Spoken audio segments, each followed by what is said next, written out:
Hi, everyone, and welcome again to Circuit Cast with AI Connect. Today's guest is Trina White. Trina is a seasoned hospitality leader with sustainable pioneering experience with over 16 years in the hotel industry. She's the general manager at the Parkside Hotel and Spa in Victoria, British Columbia, where her leadership has helped the property become a global example of sustainable urban hospitality. Trina's work has earned her industry recognition, including the 2026 Impact Sustainability Travel and Tourism Award. Congratulations. Amazingly, she also somehow finds time to teach hospitality and tourism at Royal Roads University, shaping the next generation of leaders. She's built her career on blending operational excellence with environmental stewardship and deep community engagement. Trina, thanks for joining us today. Pleasure to have you. Thank you for having me, John. So, Trina, with a bold intro, tell us a little bit about, right off the top, about this Impact Sustainability Award that you won. Yeah, actually, it was very honoring and humbling moment. This is an award that you don't apply for, like some of the award programs out there. This is something that a private committee determines across Canada because it's a national conference, and they are looking for individuals making great impact in sustainability and bringing awareness and education to the forefront of that conversation. So I was very honored when I found out a few days beforehand that I was going to be the recipient. In fact, I think there was a few tears. So I was very, very happy, very humbled with the audience that have been recipients in the past of this award. So yeah, it was a wonderful moment. Congratulations. Thank you. Tell us about your sustainability journey. You've been in the hospitality industry for 16 years, but when and how did sustainability become sort of your theme? It's been my theme since I believe I was 14 years old. Is when I really discovered environmental stewardship at that time. This was definitely the 80s, so the word sustainability wasn't out there, and I was 14. So I wouldn't have known what sustainability even was. And it was an amazing hike into the mountains, some backcountry hiking with my aunt who was an environmentalist, and she thought I'd really enjoy the backcountry. And growing up in a logging family, I'd been around the forest my whole life, but just in a different capacity. And so when I saw the backcountry and what it looked like, it was just, I remember that hike very visually up into Strathcona, BC's oldest park, and into the glaciers up there. And it just, yeah, it changed the way I looked at things. And so I started taking part in Earth Day celebrations in the late 80s, skipping school and going down. And my parents, when they found out, were like, "What are you doing?" But I don't think that's the worst thing a kid can do. Yeah, I think you're probably very right on that one. So it just grew from there, my passion for the outdoors and environmental stewardship. And then over the years, as I've grown, my view has, matured, and my understanding of the process, of course, has matured. And I've, you know, really done a lot of schooling to pair my interest.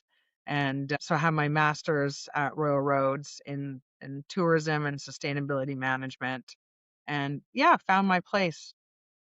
So interesting, a very interesting journey. And when when, maybe I'm curious to know that how you made the transition from environmentalist advocate and sustainability dreamer to general manager of a hotel property. Well, yeah, that was an interesting story. I know you referenced that I've been in the industry for 16 years. I have a few bios out there. Some of them are a little outdated, I admit. So it's actually been over 25 years. And so Well, I was it just was, trying to give you the benefit of the age doubt. thank you. I like that. But it was September 11th. So that's why I have to reference 25 years, is just because most people can't talk about September 11th if they've only had 16 years of career. And so I was working as an outdoor adventure guide prior to September 11th. And so I was big into kayaking, mountaineering, and would take people on 3-day to 21-day adventures throughout Western Canada. I loved it. I loved what I did. I lived in a tent. pretty much year round. Camping was my thing. I loved it. I loved what I did. Loved the tourists I got to spend time with and to showcase, our beautiful our country, right? And be in amazing places like Jasper and hiking up in the mountains, or Banff, or up to Tofino or Whistler, and everything in between, up to Yukon. But September 11th happened, and I had a particular group that I'd already been with for 12 solid days, and we weren't jiving well. So when you're spending 24 hours a day with 10 people and you're the only worker and it's not working well, you're kind of happy to put them on the plane and see them off, right? I couldn't put them on the plane because the day before the attack All the happened. planes stopped. Yeah. Yeah, the plane stopped. And so I contacted the travel company that I worked for and said, well, what do I do? And they said, you just got to carry on a tour. You just got to make up a tour, keep carrying on. We're trying to they had tours all around the world that were like falling apart, right? And I was like, okay, so now I'm stuck with this group for another 3, 4, 5. It ended up being a week before I got the last person on the plane. And it just kind of did me in. And I had a moment and I reflected and said, okay, I live in a tent, pretty much. That's my address. I have no personal belongings. I might go a few days without a shower. Okay, I need to reevaluate. I had my degree. I had to reevaluate things, right? And so I decided, what is the extreme opposite of that? Living in a tent. Yeah. Living in a tent, hotels. So I went into the tour company I worked for, and I'd worked for them for 3 years. And I said, it's been lovely, but I'm going to wrap up now. And it was the end of the tour season anyway.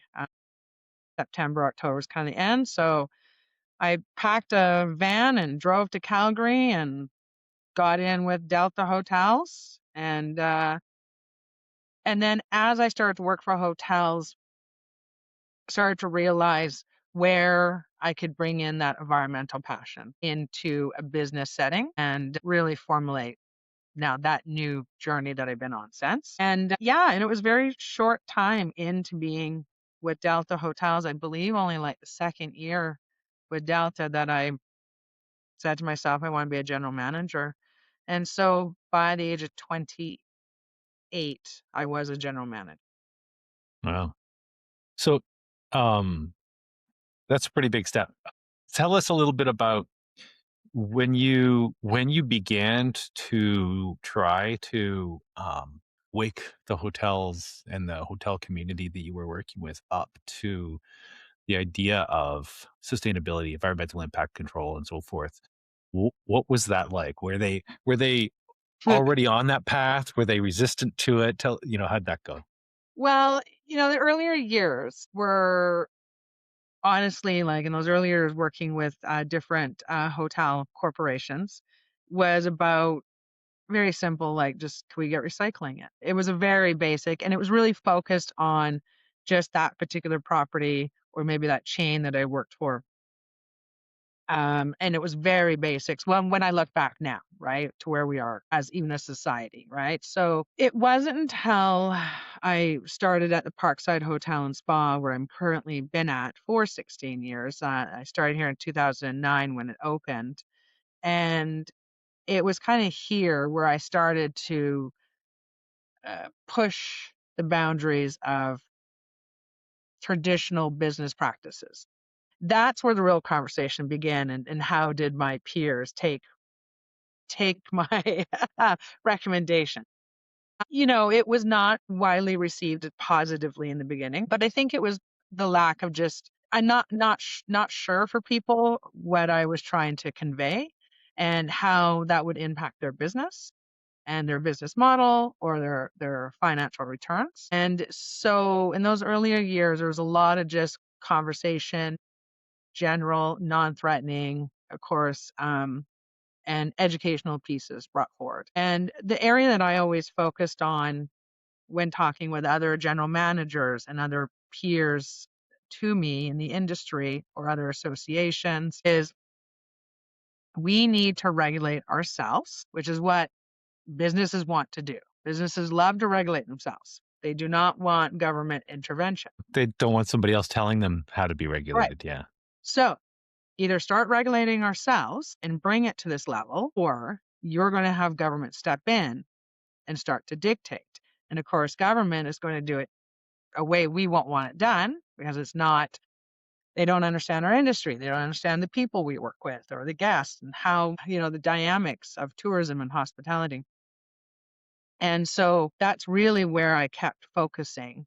And every time, whether it was the city of Victoria or the provincial government of BC, when a new small regulation came up, I'd be like, there's the start of it. There's the start of it, right? And we got to get ahead of this, right?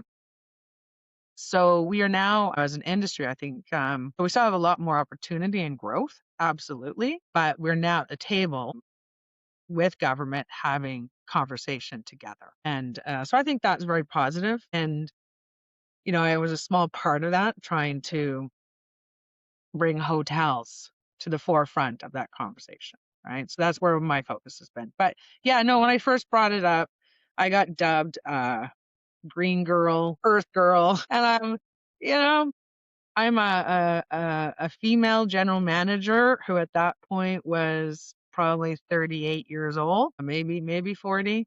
So I was seen as an outlier already. And then you just made it worse. Yeah. Yeah. I'm like, let's talk about this uncomfortable conversation.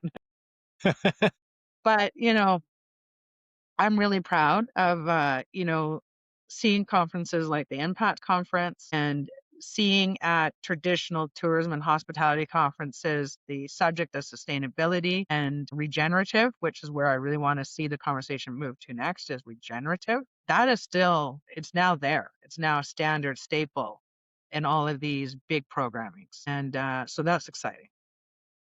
So how does that infuse the programming that you deliver at Royal Roads when you're teaching there? What and how does the conversation go with that cohort, right? It's a very different group of people with a different perspective on the world. Yeah. Yeah. I mean, at Royal Roads, I teach fourth year university students, and they're at a very different stage of like, some of them haven't even understood the term sustainability.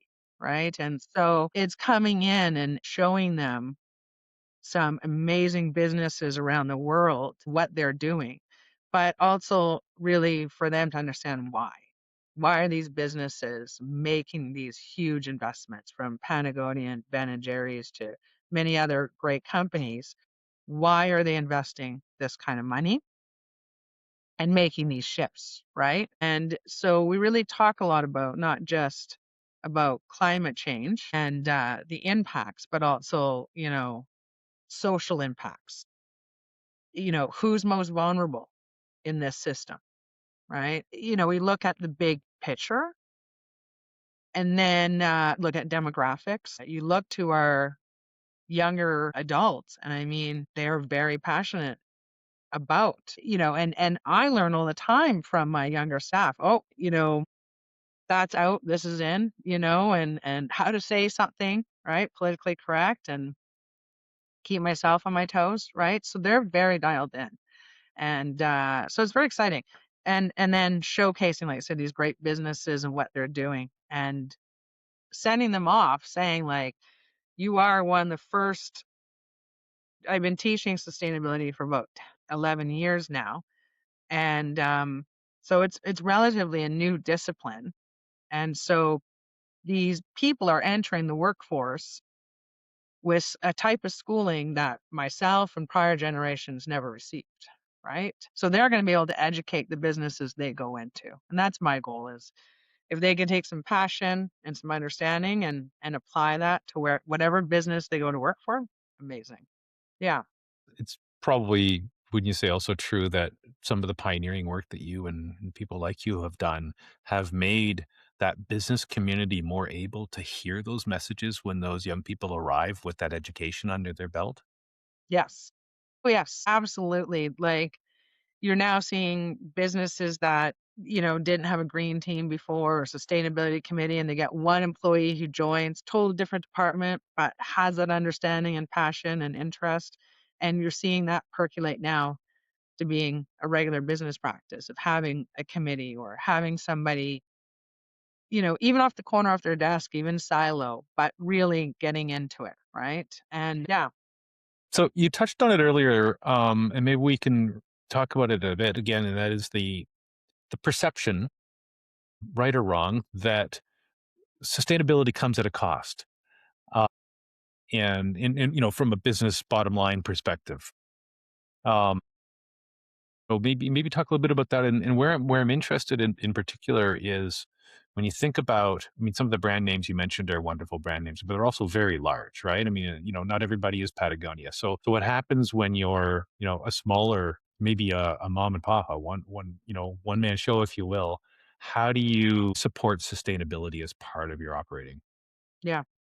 Well, and that's the amazing part. I love working with small enterprises. The Parkside last year in 2025 spent $8.4 million of our expenditures in the BC market. So BC, we don't have big, huge global brands housed, right? So we're working with small, like literally 2, 3 person operations, from Grandpa's Paws, who does our dog treats, who's literally a grandpa in his kitchen making dog treats, right? To Phillips Brewery, Neza Naturals for soaps. And so we work a lot in that space. That's really important for us to partner with these small, very small enterprises. Small enterprises have the greatest opportunity because one, they already naturally have a very low carbon footprint just by nature of how they operate, right? Secondly, you're keeping your dollars local, right? If the more we could keep our dollars, in BC, in Canada, in Victoria, wherever you are, the better off your community is going to be. So, really focusing on small businesses really allows that multiplier effect that's so important versus, that leakage of money and taxes being benefited in places that are not helping our area, right? So just naturally alone, small businesses contribute to that model just as who they are as small businesses. From there too, again, small businesses are going to be very mindful of their expenses. So if they could find ways, oh, I don't have to have excess packaging, right? How can I do packaging differently and minimalist so that I can keep my costs low, right? They've got great stories to tell. They're more enriched stories to tell. That's what consumers are looking for, is a more enriched connection to what we buy and connect with, right? So I think small businesses have great opportunity there. I think when you talk about the financial part and that burden, it's when you get in to maybe more the medium-sized businesses, like a business like ours, where you've got a building, an infrastructure that's quite large, boilers, heating systems. And so that's where people, I think, get caught on is, oh, I got to redo my boiler system to make it more efficient. And that's, a $500,000 investment. Right. And I think that's when I start talking to people who say, well, the costs, but when we start to really look, there's so many other areas that we can focus on that have very little to nominal cost and maybe a greater return, and actually can make your product or service a higher quality. So then you can actually charge a more premium rate and then slowly work towards maybe those bigger infrastructure projects. Okay. So you touched on, your particular property. Maybe just changing gears, tell us a little bit about what is a day in the life of Trina White, general manager of the Parkside Inn, look like? That's not very exciting. That's not very exciting. If I was a guest service agent or the front office manager, now there's some excitement, or a housekeeping manager, there's some excitement. And unfortunately, a bulk of my day is very administrative, putting together forecast budgets, frameworks, meetings, lots of meetings, so many meetings. So I meet once a week, one-on-one with every single department head. I have 8 department heads. So that's an hour for each of them. And then, of course, the HR component, signing off on POs and expenditures. So, and then occasionally I get a fun email, like, a guest positivity, email, or maybe a guest issue email. But again, for the most part, my team, guest services, front desk, they kind of capture all of that. So very few of it makes its way to me. Um, but I will tell you, though, besides my role, I do love the industry and hotels because every day there's something new that you're like, well, that's a first. Like, and recently I've had a lot of firsts. I don't know why. And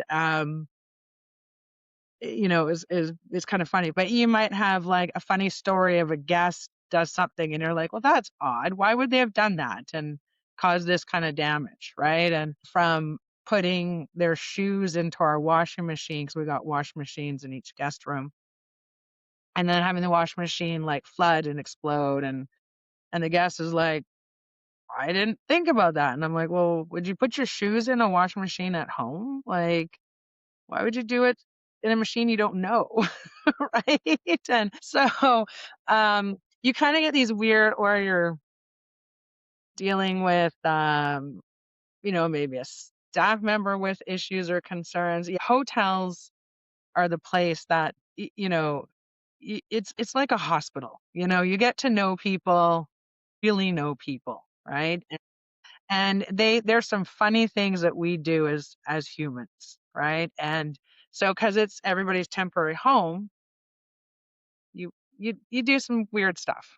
So those are the parts I love, is like when I do get those opportunities, okay, how are we going to work through this? But my actual day to day is quite uneventful. Well, let's kind of lead that into talking a little bit about Yeah. there's so much new capability in that dimension. And in some ways some of it does lead to sustainability, right? If we can reduce the number of times a file gets opened or a piece of paper gets handed across or whatever the case may be, in some ways we've made everything a little bit more efficient, right? So tell us a little bit about, I mean, in your property, what sort of efforts are you making from a technology and automation perspective? What do you see happening around you in the industry? Just so that you don't have to necessarily pick on only your property. Yeah, yeah, yeah. Well, the one thing about hotels, and my IT company reminds me this all the time. Hotels love software. So, and people don't realize, like, if you go to a hotel room and you call down to guest services, your name's registered on that phone. Well, that's a piece of software. And when you turn the TV on and it says, welcome, John, that's another piece of software. And if you have the ability to check out from the TV or get your invoice from the TV, that's another piece of software. The door that you came in on, another piece of software. We love software. And so my IT company actually wanted to figure out if hotels were the highest in technology use compared to an average business. And he feels confident that yes, hotels are by far the highest use. So we just recently updid our technology stack on paper, and we are at 31 unique software systems. So that operate the building, and that 31 different softwares is broken between kind of myself and six other very key managers who are admin holders and have to manage these systems. And so when we look at automation and look at where we're going, I mean, hotels are going through a crazy transition I've never seen in prior for hotels. When I started hotels, I still got faxes. Emails still weren't even quite coming out. We used to get reservations by fax. I even said that word the other day, and a staff member looked at me blankly, and I'm like, "Oh, sorry, I meant scan an email." I actually said, "Could you just fax that over?" And they are just like, "I have no idea what you're talking No, about." yeah. What language is that, right? Yeah, and I'm like, "Oh yeah, we haven't even had a fax machine ourselves for like 6 years." So, looking forward, I mean, hotels are moving to, mobile check-in, keys as your cell phone, the RFIDs, AI. Oh my gosh. Hotels have loved AI for years. And hotels have done like especially on the revenue management side, this is not new, but really looking now at that customer facing part and using AI. And so from, traditionally your room attendants when they're checking rooms would get a clipboard and a sheet. Now a lot of them are getting tablets, right? You're having instant update and instant information. It's a lot to handle. It's a lot to manage. And when you're doing integration, because again, all of it has to be integrated, then you've got partners who like to do this. And the business, the hotel is stuck in the middle, especially for independent hotels. If you're a corporate hotel, I mean, you've got someone dedicated to trying to manage these relationships. When your payment processor is saying no, it's your Oxy from over here, and they're not, communicating. And so, as we go forward, we're at a very kind of ourselves here at the Parkside at an interesting stage of we're starting to look at AI on the customer first facing side and when to use it, how to use it, and how to use it sustainably. Because that's a big conversation that we have to not take for granted is, these data centers, as you know, are huge in the power that they need. So how do we do this, right? And is paper bad? No, paper can grow back, right? It's how we manage our forests. So, sometimes paper, is not the end all, right? It's and so we ourselves are having discussion about like human resources. We do not want AI used and Copilot or whatever we're using to be integrated to human resources because we want that human personal connection with our staff. We want it, HR's writing or my writing, and that's it, right? If staff choose to communicate to us by having their piece put through chat GTP, that's their choice. We will correct them when they send us the wrong information. But, where we are looking though is departments that have really heavy email, how can we help use AI to bring down that burden and chat boxes that are more fluid than they were even 3-4 years ago. They've made a huge progress in that space too. So yeah, we're at a very interesting time where right now just buying tablets, we just bought like 10 tablets and we're getting ready to roll out more digital for staff internally. I think, Trina, you might not have realized you were saying it, but I think what I heard you say in that is, of course, adopt the technology and put the technology to use. But I also heard you say, stay true to your policies and your beliefs and what you think is important for your business, right? And even more so probably than ever before, right?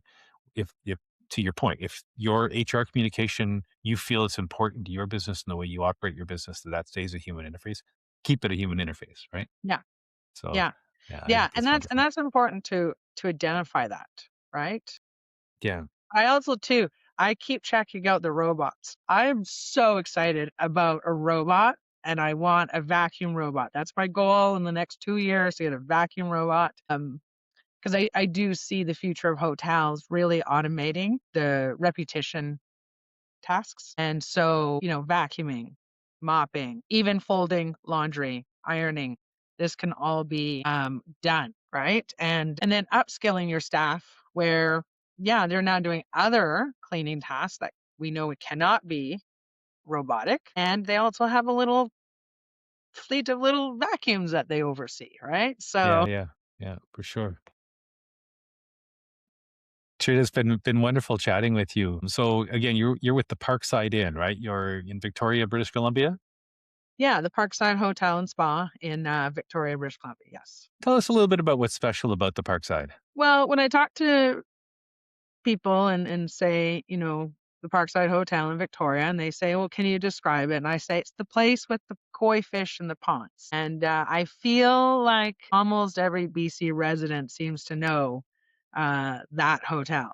So first, our what we call the heart of our building, the atrium, where this houses our koi fish and our ponds in a tropical space, is it's like a community informal community gathering center. We have people in here all the time just having coffee, enjoying the space, and guests really love it. They arrive and there's just this that tranquility, calming. The other thing, people that really love the hotel, I always hear about, of course, we're an all suite hotel. So when people stay, they're getting like space. And so they really, really enjoy that. And then we offer a lot of unique amenities that are, um, and some of them I believe we're going to be probably the only hotel, probably in BC, offering some of these services. From drift, which is like a sound meditation. So you float in the pool on a big queen mattress in a robe, and you have a sound bather, and it's very tranquil. So you do need a very, very large pool for that. And most hotels do not have that large of a pool. We have a very large pool, but we also do have, a flight of free bikes to encourage guests to get out and explore Victoria by bike, to, a private movie theater for guests, and rooftops with marshmallow pits or fire pits to do marshmallow roasting. And also as well, we back on to St. Anne's Academy, so it's all parkland. So it's St. Anne's and then Beacon Hill, and so we actually have stargazing packages, because on one whole side of the building you're just looking out directly at the ocean with no light pollution. So some very unique experiences for a city center hotel. So really a destination hotel, right, in the heart of Victoria? Yes. Do you get a lot of business travelers, or is it mostly people coming to, as tourists? We actually do a lot of business and group travelers, so corporate and retreat travelers, and a lot of BT. They are our bread and butter, kind of that Monday to Friday morning checkout. And I think too, like when I used to be on the road for hotel sales, I mean, if you're a road warrior, it's nice being in a room that has a bit more space, and you can spread out a bit more, maybe have your own breakfast. So the BT market does love staying at our hotel. And then, yes, Friday and Saturday, any spring break coming up, we're already getting ready for it. Summer, we are slammed with the leisure market. Yeah. So how do people find you? Well, they can just go to the Parkside Victoria.com. And so that's our website, www.parksidevictoria.com, or just Google the Parkside Hotel and Spa. Don't go to the first click that's sponsored. Go to the second click. Other companies have much bigger marketing dollars than we do. We'll never be able to compete that very first spot, but we're second. Terrific, terrific.